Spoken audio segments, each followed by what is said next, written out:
Welcome. Welcome, everyone. I'm Angelo Robles, and I'm going live today at a bit of an unusual time for me, but most of you will likely watch this in recording. This summer, as I noted, I had a lot of chance to do a lot of reading, a lot of writing, and things that I was building up to lay out more so towards the end of the year, even into early next year. There is a project that I did, and I am a big fanboy, I'll admit it, of the iconic Peter Drucker, the most legendary management consultant of all time. I love his books. I love watching his videos. I admit I'm an unabashed fanboy. And for you young ones who never heard of Peter Drucker, shame on you. He's incredible. Not everything great has been produced in the last year, 5 years, or 10 years. Sometimes it does go back a long time. In his case, a lot of the great work was from the 40s and 50s, but has been iconic for years to come. And I put some of his thoughts with my first principles twist in what I call the Drucker Doctrine, demolishing family office orthodoxy.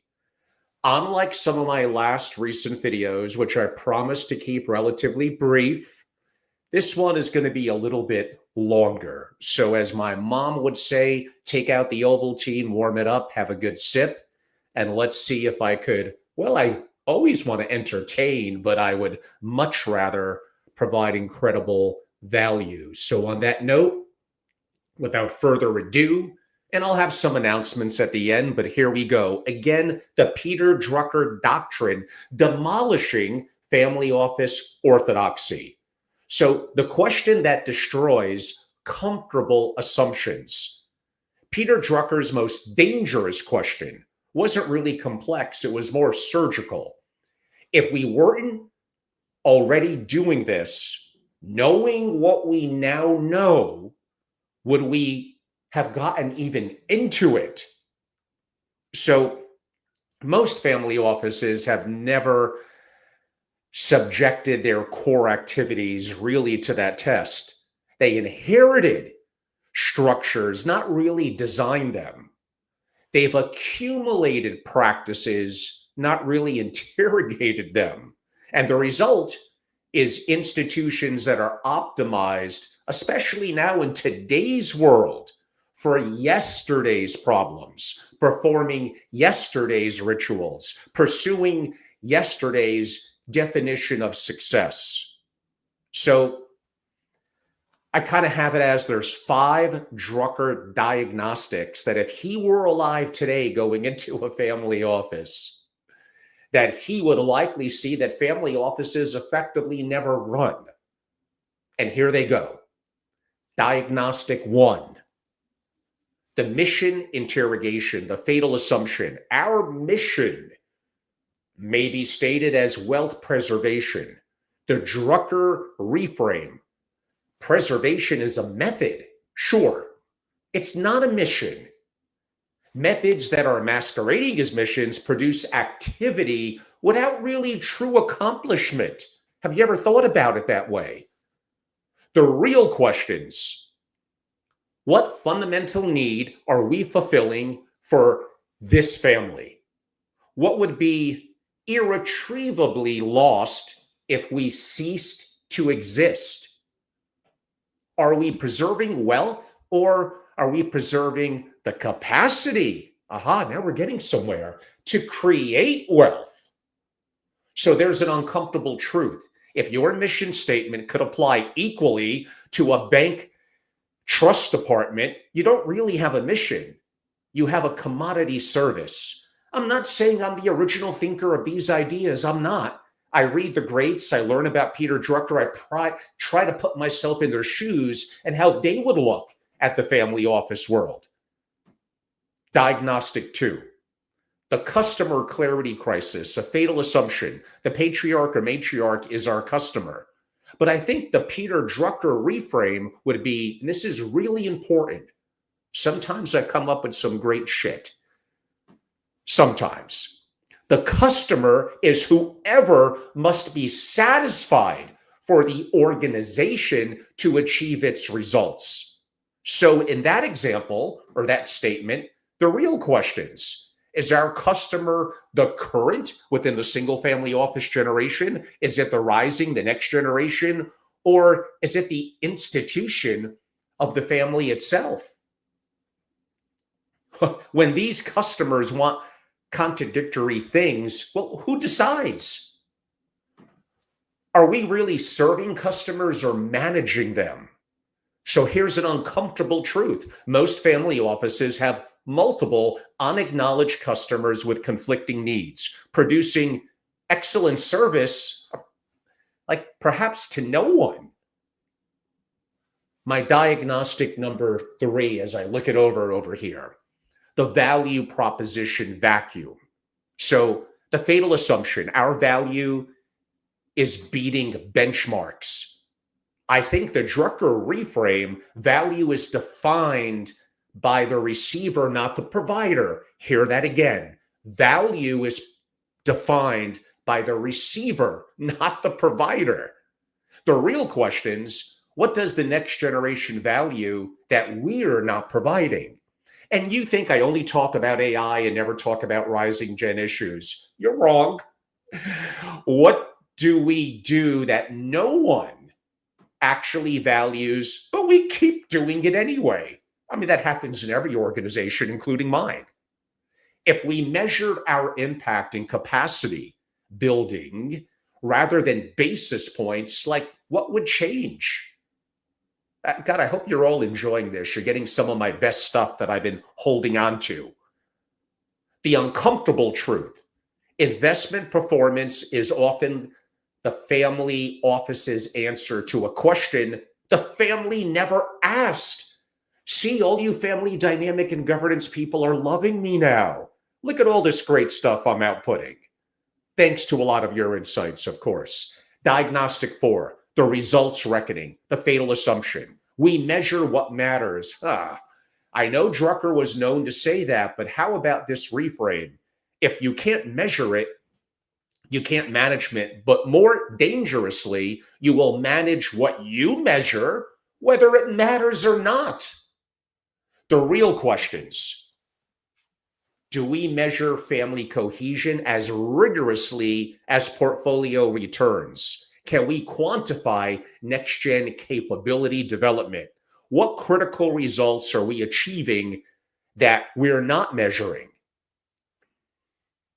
What are we measuring that drives behavior contrary to our mission? So what's the uncomfortable truth there? Family offices measure financial capital with precision and human capital effectively with platitudes. Yeah, I'm probably going to have to do a little different variation and do this one again live in a week. I think this is actually one of the best things I ever did. Thanks to Peter Drucker and many of you for saying, Angelo, it can't all be AI. You're right. Family offices are complex. Diagnostic 5, the plan paradox, the fatal assumption. Our strategic plan is our investment strategy. Really?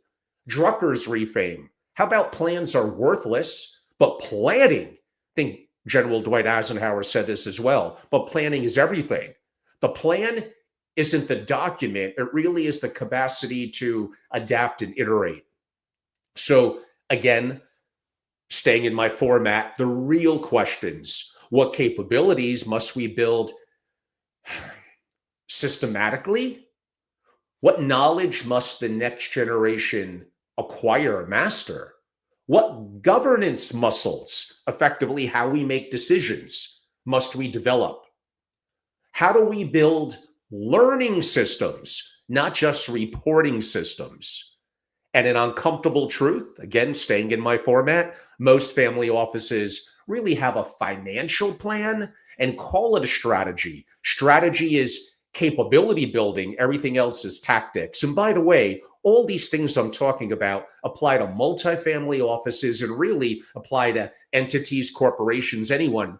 And obviously within families, which is what I'm focusing on, these are the things you need to be thinking about. So the sacred cows that I think Peter Drucker would slaughter: the quarterly review charade, What it is ritualized reporting of backwards looking metrics to validate pre-existing allocations. What Drucker would ask, is this meeting improving our decision-making capability or ratifying our reluctance to decide? Aha. The first principles alternative, quarterly learning reviews. What did we learn this quarter? What assumptions did markets invalidate? What capability gaps did we expose? And what will we now do differently? Committee-based stagnation. What it is, distributed decision-making optimized for risk avoidance and blame diffusion, of course. What Drucker would ask, who is accountable?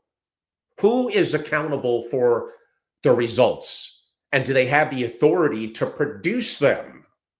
The first principles alternative, single point accountability with clear decision rights. Committees advise, sure, but individuals decide, systems learn. Now I can incorporate AI and what's happening there into that and some other things I'm talking about. But now I'm showing you a roadmap as a human and these important subjects that are going to keep you gainfully employed and of value to the family. Because a lot of the things AI is just going to steamroll you over. I promise that. But I didn't want to talk too much about AI here. Let's continue. Diversification as orthodoxy, what it is. Geographic and asset class diversification as an unquestioned dogma. What Drucker would ask, are we diversifying to reduce risk or to disguise our inability, to identify excellence? The first principles alternative, concentrated excellence, build positions in areas of genuine. Do you have any competitive advantages? Patient capital, the family office, the heart of it from an investing perspective, deployed against asymmetric opportunities, monopoly returns, not index returns. That is a subject I don't talk too much about, but very important, by the way. And I think Drucker, his perspective would be something like this, and that would be checkbook philanthropy. What it is, writing checks to causes and calling it impact. What Drucker would ask, what is the result we seek? And is our approach the most effective means to meet that result? Now, my first principles twist on that, operational philanthropy, kind of building institutions, not endowments, measure social returns. How about as vigorously as financial returns? Deploy family talent, not just the capital. My God, you rising gens and family dynamic thought leaders and experts, you got to be loving me on this one. You don't hear some of these things too much from me. Estate planning theater, what it is, optimization of tax structures, but really divorced from purpose. Drucker would state, what are we optimizing for? Tax efficiency or the family flourishing? JUs, you got to like me for that one. The first principles alternative, structure follows strategy. Legal architecture serves family cohesion and capability building. Sure, tax efficiency is a constraint. It's not necessarily the objective. So the Drucker operating system, taking a brief look at my notes, from reaction to systemic renewal, quarter one. The abandonment discipline. Drucker's principle, the first step in a growth policy is not to decide where and how to grow. It's to decide kind of what to abandon. Sort of the great things that he wrote. Awesome.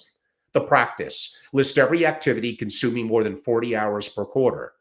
Subject each to, if we weren't doing this, would we start today? And maybe kill the bottom 20%. Redeploy those resources to building capabilities. How about that? The metric, percentage of effort spent on activities that didn't exist 24 months ago. So this is how I think, as again, anyone, forget even any kind of family office, right? Legal firms, accounting, financial businesses, entrepreneurs, these are really important principles. Again, not everything was created like in the last 2.5 years. Quarter two, the results revolution, the Drucker principle. We all heard it. I said it earlier. What gets measured gets managed. Now, the practice, well, defines success for the next generation. Well, how about in their terms?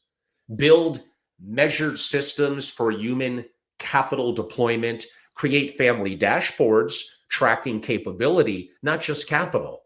Establish learning metrics. What do we know that we didn't know the last quarter? The metric. Can every family member articulate their personal development plan? And how about measuring the progress against it? Again, these are things that are going to make the family office, the advisor to the family office, that AI is kind of not capable at the moment to do and be very valuable, not only for you and your gainful employment, but more importantly, your excellence in service to the family or whatever you define as the client. Quarter three. Well, how about the Skunks Works initiative? The Drucker's principle. The best way to predict the future is to create it. God, that guy had some great comments. The practice. Launch next-gen venture funds, fund family member entrepreneurship, build operating companies, not just investment portfolios. Get your hands a little dirty. Create systemic opportunities for wealth creation, sure, not just wealth management. The metric, again, I'm trying to stay a little bit on point here to some of the things I wrote and thought through and now live on camera. The metric, percentage of capital actively creating value versus passively preserving value. Quarter four. I told you this, I'm really feeling this one. This will be a long one. The institutionalization phase. Drucker's principle. Build systems that don't require heroes. Interesting. The practice. So convert successful experiments into operating procedures. Document learning for institutional memory. Now is where AI could be very powerful. And I love systems like Notion and other platforms that could be AI enhanced, subject for a different time. Build governance for adaptation, not control. Build governance for adaptation, not control. Create succession for capabilities, not just roles. The metric, can the system produce results without heroic individual effort? The contrarian kill shot, professional management as pathology. So the industry narrative, professional family office management brings discipline, expertise, and best practices. Well, the uncomfortable question, what if professionalization is optimized, I kind of hinted at this earlier, for the wrong things? I mean, is there evidence of this? Professional managers optimize for risk management, not for opportunity creation. Institutional processes produce, well, sometimes institutional mediocrity. And best practices, I mean, I like them too. They're useful in some things, but in the single family office, they're way less useful. Best practices are, by definition, I've been talking about this for years, average practices. Really, it's first principles thinking that's valuable. Professional incentives align with stability, not transformation. So maybe there's an alternative hypothesis. The most effective family offices really aren't per se professionally managed. They're systematically entrepreneurial. They don't hire managers, they develop builders. Now, my perspectives about talent, technology, and systems is very unique for the industry, probably shocking to some of you. Again, subject for a different time. While others optimize for safety, how about optimize for learning?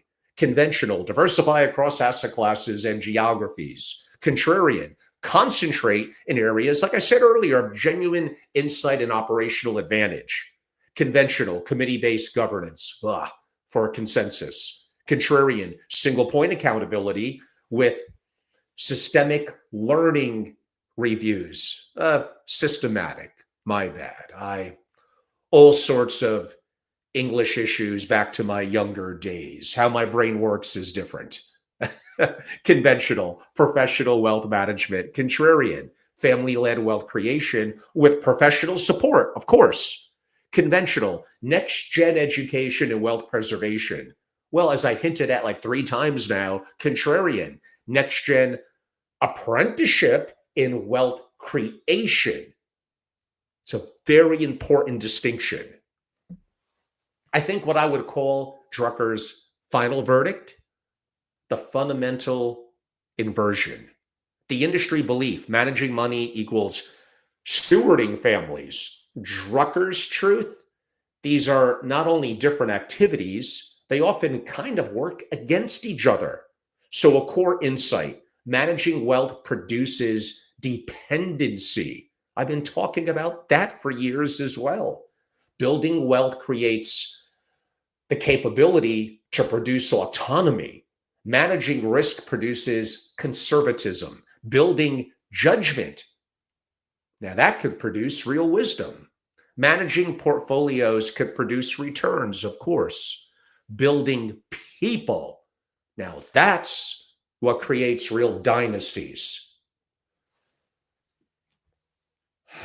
Family offices have become wealth management operations with kind of the families attached, when they should be family development operations with the wealth attached. It's a good one.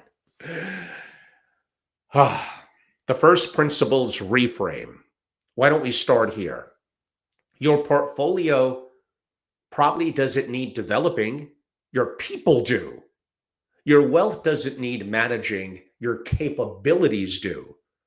And, well, your wealth doesn't need preserving. Well, we could debate that one. But your mission does. So the Drucker standard, I hope I'm motivating you to all go out and read Peter Drucker's great books and watch some of those old videos that are still up on YouTube. Just amazing. A family office exists to systematically develop the capability of a family to create value across generations. Would you agree? Everything else, even investment management, tax optimization, administration support, is in service to that mission, sure. Or, I guess it really doesn't belong. The nuclear question for your, whatever you want to say, family office organization, if you weren't already structured as, let's call it a wealth management organization, knowing what you know about your family's actual needs, think about this internally. Would you design what you have today? If the answer is no, you now kind of know what needs to be done. I've given you, some of you are not even members, but 99% of people, they hear, but they really don't listen, and they don't take actions to change. The only question is, do you have the discipline to do it? And yes, joining what I've built, a private membership, strategy, and intelligence community dedicated to family offices, what I call SFO continuity. And going to my website, angelorobles.com, allows you to get the direct insight, the proprietary information, the programming, and all I do to help teach a lot of these principles. Because the obvious solution is usually the inherited solution, and inherited solutions are optimized for what I say are yesterday's problems. I know by nature, I've been in this community a long time. I've been wrong a lot. I know I'm a contrarian. I look different. I sound different. I'm a little loud. And I have some different perspectives. Like I've said before, I don't need to be likable. I need to be, am I a deeper thinker? Am I producing content that you're often not hearing in other parts of the community? That doesn't mean that I don't enjoy going to events. I don't like hosting events. Done right and intimately and really diving deep, they could be very, very valuable. And I have a little bit of me that enjoys being social. A good glass of wine, a great cigar, good company, a good laugh. It's wonderful. Of course it is. But me, like to grow my beard, go up to the woods in Wyoming, and kind of be alone sometimes for a while, or disappear like I did a little bit this summer. Mainly a little more East Coast centric, and think through things, read, learn from the greats of the past to the new things happening and all that AI is bringing, which could be the good and the bad. And again, I speak enough about that, so there's no reason to harp upon that too much here. But I hope you're enjoying some of the more unique perspectives, I guess you could say, that I have. It doesn't mean it's always going to work for you and it's going to be applicable in your unique situation. Every family office, every person, of course, is very different. You could walk away with one nugget to make you rethink something that you're doing. This world is very, very competitive. You're going to be judged on your competency and your utility that you provide. And in a world where AI is growing rapidly, where that IQ of AI, if it doubles every 6 months, per mainly energy is going to be the only thing really holding it back. And that compounds, do the math on that. It's going to blow us out of the water sooner rather than later. So what is your competency? What is your utility effectively to yourself, your family, to the world, to what you represent?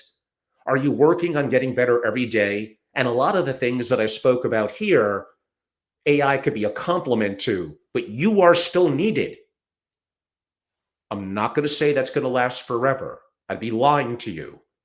But you're going to be good if you adapt and iterate in today's world. And those of you in family offices and financial services, I'm just shocked you're hearing so little about this. And I make the circuit pretty good.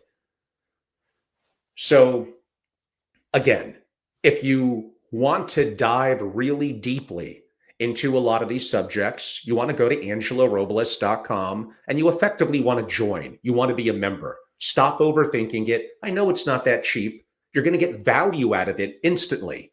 My biggest issue that I have with my members, I don't think they use me enough. Use me. If you're overdoing it, I will let you know and I'll convert it to a consulting assignment. That happens very, very, very rarely. I love what I do. I'm obsessed by it. I am imperfect. I'm sure there's higher IQ and more talented people.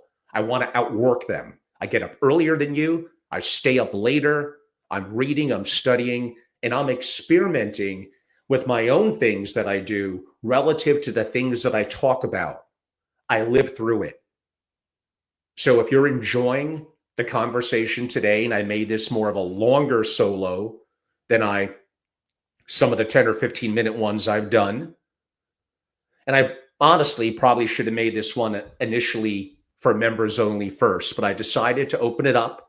But they're the ones that are going to get some of the more proprietary content around it, the capability of direct reach out, and the ability, sometimes they just have to ask me for how some of these things could be of value within their family. So those of you that only think Angelo only talks about investing, about technology, about AI, and all really, really important things. Today, relatively little of that, and more so about the things that many of you have kind of wanted me to comment from my unique brain perspective a little bit differently than how you're hearing it from many others in that aspect of the community. So without further ado, I think I probably went long enough in terms of, like I said, what's expected through the end of the year. I'm speaking at a program on alternative investments in New York in October. I'm leading 2 sessions, one on geopolitical issues, the other one on AI in the Cayman Islands. I think that's November 10th and 11th. I will be at Art Basel, Miami. I will have 1 or 2 member breakfast meetings here in New York to wrap up the year. And then I look forward to a really great day late January in Miami that I'll be kind of co-hosting within a program. And then my multi-day program in March in Palm Beach, which is my marquee program. Jump on board now just for that. It's really, really going to be incredible. But again, my members also get private updates, private videos, proprietary content that I write. I did mention I have 2 books. One of them I kind of quasi-released. Members get first access to that and content that I'm going to produce around that. So I'm excited about that. And I got my AI Family Office Masterclass coming up in New York in person over 2 days. It's up on my website, November 5th and 6th. I admit it's a premium. It's going to change your life. It's worth it. It's going to give you a massive edge. Massive. And the family offices that have jumped on board from understanding the fact of how to build sovereign AI, how to control it, not have it touch the cloud, your proprietary information, how to vibe code AI agents, how it can help you make better decisions. It's a really small number. You're going to get a huge edge, a massive edge by jumping on board that now. I may only do 2 or 3 of those in all of 2026. I did a pretty lot this latter half of this year because I'm going to focus more on one-on-one work with that, with me and my dream team and one family at a time, kind of quasi-consultative, what I call family office mansion, also up on my website. I'm going to get a couple of those assignments around the world. I have a trip upcoming more late first quarter to the Middle East. I'll go back to Europe again, hopefully for at least 4 to 7 days this winter. I am busy. Just because I don't do as much, I tend to come and go in spurts relative to what I make more public. It usually means I'm really busy reading, learning, readapting some thoughts, changing my opinion, or traveling, hosting programs. It's just, I'm busy. I'm obsessed with what I do. I don't let my age of 60 years old get in the way. The hell with that. With age, well, I would say comes wisdom, but sometimes not. I'm always working on my competency, which you have to do as well, and my utility to the world. And I have to adapt and I have to iterate, because if I stand still, way too many people who are brilliant and smart are going to pass me by.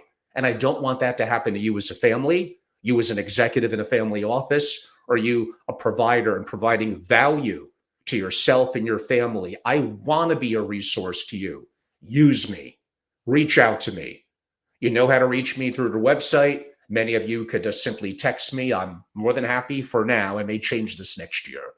Giving my real number, it's 203-570-2898. You can email me at angelo@angelorobles.com.